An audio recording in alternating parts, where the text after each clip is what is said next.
Doctor Raghavan जो कभी शहर के सबसे प्रसिद्ध सर्जन थे और अपने निजी अस्पताल आरोग्यश्री के स्वകാര്യ ആശുപത്രിയുടെ തലവനെ वाले एक भिखारी തിരുവോരങ്ങളിൽ അലയുന്ന ഒരു लेकिन इस पतन से पहले उनका എന്നാൽ ഈ പതനത്തിനു മുമ്പ് അദ്ദേഹത്തിന് ഒരു സാധാരണ വ്യക്തി की कहानी है जो गरीबी के കടുകുഴിയിൽ നിന്ന് ഉയർന്നു വന്ന ഒരു സാധാരണക്കാരന്റെ കഥയാണ് बचपन में राघवन ने केवल ചെറുപ്പത്തിൽ രാഘവൻ കണ്ടത് വിശപ്പും ഇല്ലായ്മയുമാണ് उनके परिवार को एक समय के भोजन के लिए भी संघर्ष करना पड़ता कष्टപ്പെട്ടു അവന്റെ അമ്മ അയൽവീടുകളിൽ घरों में काम करती थी और पिता मजदूरी करके जो थोड़ा बहुत कमाते उसी से परिवार चलता ആ ദാരിദ്ര്യം അവന്റെ ഉनके मन पर एक गहरी आग की तरह थी പണം അത് ജീവിതത്തിലെ എല്ലാ പ്രശ്നങ്ങൾക്കുമുള്ള പരിഹാരമാണെന്ന് അവൻ ഉറച്ചു വിശ്വസിച്ചു നല്ലൊരു ഡോക്ടറാകുക എന്നതിലുപരി പണക്കാരനാകുക എന്നതായിരുന്നു അവന്റെ ലക്ഷ്യം മെഡിക്കൽ വിദ്യാർത്ഥിയായിരുന്ന കാലത്ത് രാഘവന് മനുഷ്യസ്നേഹവും സേവന മനോഭാവവും ഉണ്ടായിരുന്നു രോഗികളെ സഹായിക്കാനും അവരുടെ വേദന കുറയ്ക്കാനും അവൻ ആത്മാർത്ഥമായി ആഗ്രഹിച്ചു അവന്റെ അധ്യാപകർ അവനെ ഒരു മിടുക്കനായ വിദ്യാർത്ഥിയായി ഭാവിയിലെ മികച്ച ഡോക്ടറായി വാഴ്ത്തി എന്നാൽ പഠനം പൂർത്തിയാക്കി लेकिन पढ़ाई पूरी करने के बाद उन्होंने एक ऐसी दुनिया देखी जहां केवल धनवानों को ही इलाज मिलता था। धीरे-धीरे उनकी मानवता क्लिनिक നിന്ന് വലിയ ആശുപത്രിയിലേക്ക് छोटे क्लिनिक से शुरू करके वह आरोग्यश्री जैसे बड़े अस्पताल के मालिक बने। लेकिन इस दौरान पैसे की അവന്റെ ഹൃദയത്തെ പൂർണ്ണമായി उनके दिल को पूरी तरह से ഒരു കുടുംബമുണ്ടായിരുന്നു राघवन का परिवार था മക്കളായ रमा और बच्चे अरुण और आतिरा। തുടക്കത്തിൽ शुरू में रमा ने राघवन की धन लिप्सा का समर्थन किया। നല്ലൊരു ജീവിതം അവർ वे एक अच्छे जीवन का सपना देखते थे। लेकिन जब राघवन की लालच ने हाथ पार की तो उनका जीवन पटरी से उतर गया। पैसे कमाने के लिए राघवन ने परिवार को नजरअंदाज किया। बच्चों के स्कूल कार्यक्रम रमा का जन्मदिन इन सब का उनके लिए कोई महत्व नहीं था। पैसा कमाना ही उनका एकमात्र लक्ष्य था। रमा ने कई बार राघवन से बात करने की कोशिश की। राघव जी हमारे पास जरूरत भर का पैसा है, क्या हम ये दौड़ बंद कर सकते हैं? उसने पूछा, लेकिन राघवन ने उसकी बात अनसुनी कर दी। रमा तुम्हें क्या पता, इस दुनिया में पैसा ही सब कुछ है। बिना पैसे के किसी की कोई कीमत नहीं, कहकर उसने रमा को चुप करा दिया। राघवन की लिप्सा ने अस्पताल के कामकाज को भी प्रभावित किया। वो मरीजों को पैसे कमाने का जरिया मानने लगा। बिना पैसे वाले मरीजों को इलाज से वंचित किया। गंभीर हालत में आए मरीजों को भी अगर उन्होंने पैसे जमा नहीं किए तो उन्हें बिना इलाज के छुट्टी दे दी। उनके अधीन काम करने वाले डॉक्टर और नर्स भी उनकी क्रूरता का शिकार बने। छोटी-छोटी गलतियों के लिए वो उन्हें सार्वजनिक रूप से डांटता। उसकी तानाशाही के कारण कई प्रतिभाशाली डॉक्टर आरोग्यश्री छोड़कर चले गए। लोग फुसफुसाकर कहने लगे, डॉक्टर राघवन के अस्पताल में केवल पैसे की ही जगह इंसान की कोई कीमत नहीं। बच्चे को लेकर राघवन के पास आई। राघवन बच्चे को तत्काल सर्जरी की जरूरत थी, लेकिन उनके पास पैसे नहीं थे। वो राघवन के पैरों पर गिरकर गिर गिरा। डॉक्टर साहब मेरे बच्चे की जान बचा लीजिए। हमारे पास अभी पैसे नहीं हैं, लेकिन मैं किसी तरह पैसे जुटा दूंगी, उसने रोते हुए कहा। राघवन ने उसे तिरस्कार भरी नजरों से देखा। बिना पैसे के यहाँ किसी को इलाज नहीं मिलता, ये कोई धर्मशाला नहीं है, कहकर उसने उन्हें भगा दिया। बाद में वो बच्चा मर गया। इस घटना ने राघवन के मन को जरा भी नहीं हिलाया। उस रात वो घर लौटा और अपने बैंक बैलेंस को देखकर खुश हुआ। रमा इसे बर्दाश्त नहीं कर सकी। उसने देखा कि राघवन की धनलिप्सा ने उसकी मानवता को नष्ट कर दिया। कई तर्क के बाद रमा बच्चों को लेकर राघवन को छोड़कर चली गई। अगर आपके लिए पैसा ही सब कुछ है तो उसी के साथ जिए। हमें एक इंसानियत वाला मनुष्य जीवन कहकर वो चली गई। राघवन ने उन्हें रोकने की कोशिश नहीं की। उसके मन में तब भी केवल पैसा ही था। परिवार के जाने का उसे कोई फर्क नहीं पड़ा। सूर्य उस समय 10 साल का था। उसके पिता एक साधारण किसान और अपने परिवार से बहुत प्यार करने वाले थे। वो सूर्य से हमेशा कहते, सूर्य पैसे से ज्यादा कीमती इंसान की जान है, किसी का नुकसान मत करना, ईमानदारी से जीना। ये शब्द सूर्य के मन में गहरे उतर गए। एक दिन सूर्य के पिता को अचानक सीने में दर्द हुआ।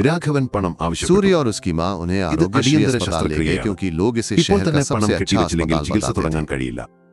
अस्पताल के दरवाजे पर उसके पिता ने सूर्य के सिर पर हाथ फेरा और कहा, बेटा डरने की जरूरत नहीं, मुझे कुछ नहीं होगा, तुम हिम्मत रखना। ये शब्द आज भी सूर्य के कानों में गूंजते हैं।